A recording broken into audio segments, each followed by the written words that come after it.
If you enjoy high interest rates, well, today was a good day for you. The Federal Reserve came out and said that they're going to raise interest rates up 25 basis points, which ends up being about 0.25%. I know it doesn't sound like a lot, but the fact that they're raising rates even more after all this banking problems are going on right now is really surprising to me, to be honest with you. But is it a good thing or is it a bad thing? I'm going to give you my opinion by the end of this video if I think it's good or bad. So I want to go over some news and some different charts and show you what happened in the markets today, how everybody reacted, and it might surprise you. So if we take a look at one of the headlines here, we got the Fed hikes rates by a quarter percentage point, indicates increases are near an end.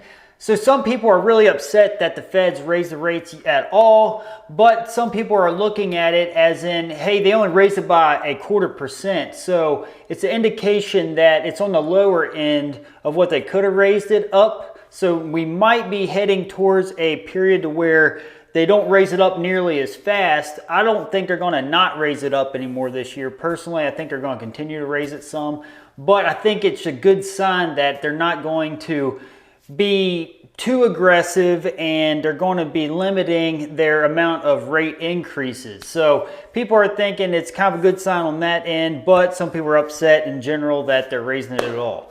All right, so if we take a look at some of the other headlines here, Fed hikes interest rate by 0.25 points, curb inflation despite bringing turmoil. So the banking turmoil was another issue that people didn't think they're going to raise the rates because of that. But Powell said, we're putting the hammer down, we're getting aggressive, we're still going to raise rates.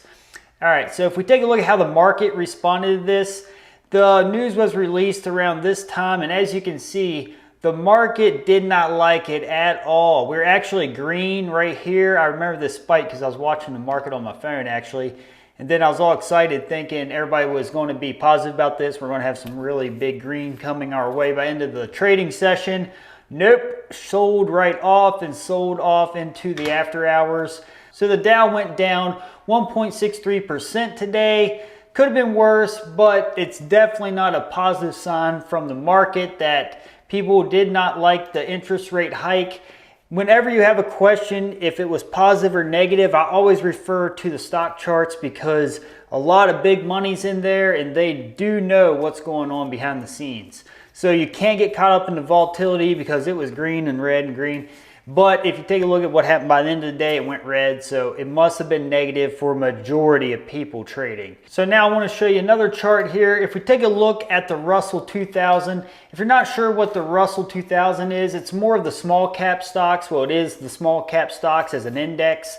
So if you want to look at that whenever you're interested in buying anything kind of speculative, the Russell's a good indicator on the overall feel of the more speculative stocks. So as you can see, the Russell did not like it. We dropped almost 3% by end of the day. It wasn't nearly as green as the Dow Jones to begin with. But as you can see, it was riding a little on the low side and then it just totally sold off. So they did not like the idea of being too risky in this market. So small cap stocks are always going to be inherently riskier than buying a blue chip stock, which is your Apples and Amazon. So things that are in the Russell are going to be more risky plays. So people do not like risk during hard times ahead. So that sold off. And if we take a look at the S&P 500, it sold off too, about half as much as the Russell. And it kind of did the same thing as the Dow. Like I said, the S&P 500 is top 500 stocks in the stock market, rated by Standards & Poor's. So it's definitely a safer bet, I think, than any index because it's rated. So if you take a look, it was actually pretty green here around the 2 o'clock area.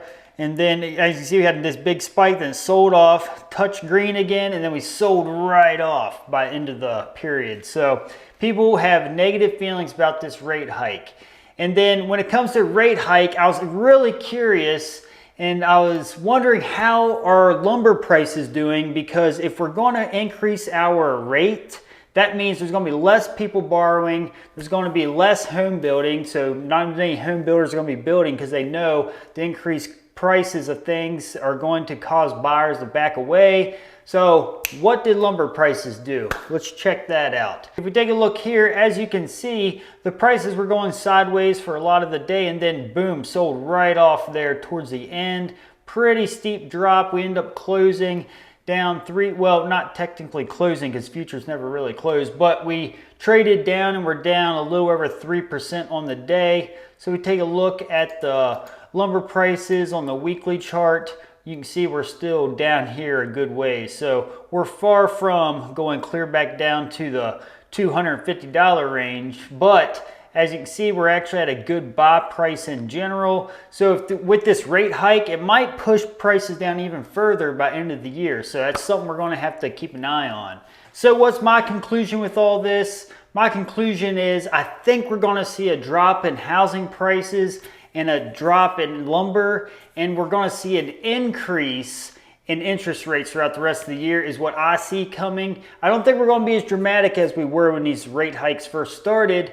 So that's something you want to keep in mind. So I personally, again, I don't have a crystal ball, I don't know, but I see them just raising rates for a little bit at a time for the rest of this year. And then hopefully by 2024, we see interest rates come to a halt as far as the increases and maybe even start dropping them back down a little bit at a time. I don't think we're going to see a big drop in interest rates. And then we'll just see the housing market slowly climb. We'll see everything, your investments and your portfolios of stocks, we'll see it all start climbing back up.